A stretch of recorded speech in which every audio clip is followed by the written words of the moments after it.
Episode 5 promo trailer is of Dany addressing the broken down and beaten Lannister/Tarly soldiers.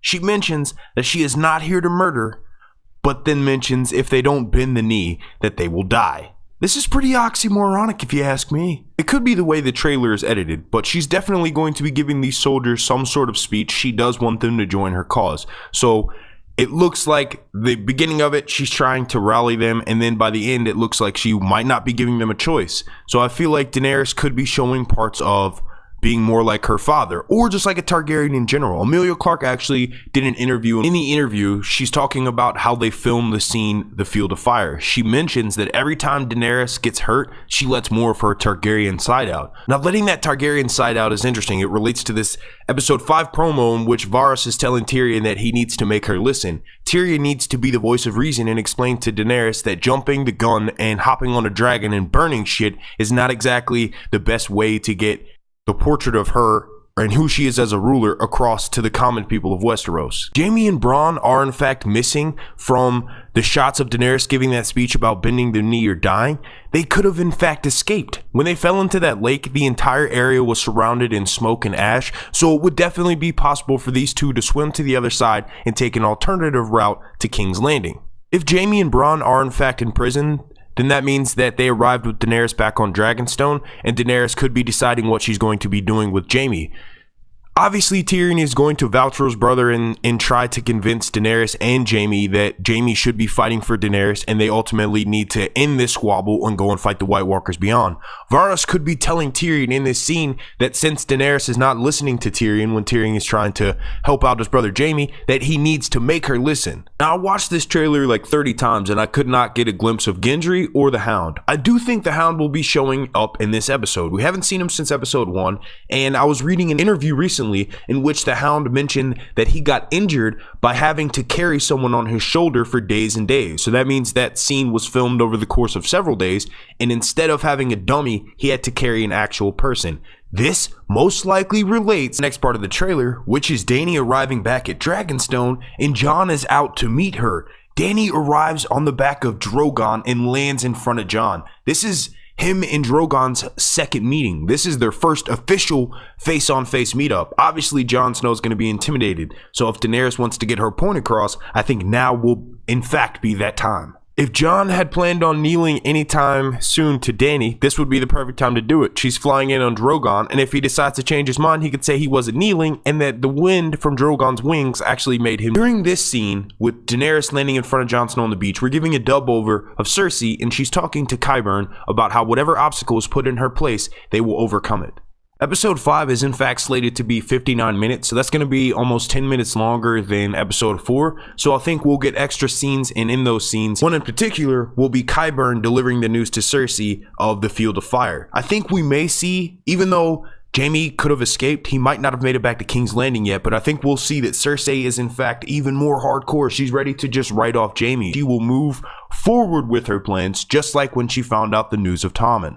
Jaime could in fact be captured by Daenerys, and he's just absent from the shots of Daenerys and the Lannister soldiers from in the trailer. The next shot we're given is of Dany and Jon in the war room at Dragonstone. Look at how this scene is set up. Daenerys is in the north and Jon Snow's in the south. There's not much to Jon being positioned in the south other than the fact that he was born in the south, but I love how Daenerys is in the north. She's just sitting at the head of the table and it just so happens to be that way, but I think ultimately by the end of this season, she will be taking her dragons up north to fight the White Walkers. Jon then of course delivers the message to Daenerys that Bran, his brother, has been warging crows, and those crows have been flying over the Night King troops, and Bran has found out that the Night King is moving towards Eastwatch by the sea. Jon Snow, of course, being at Dragonstone, did not hear this in person from Bran, and I noticed that he is holding a raven scroll in his hand, so this is of course how the message was delivered to Jon Snow. Imagine if Bran used his power on the raven that delivered Jon Snow that message. He could make it travel directly there, and it could sort of be like the Westerosi version of a DM.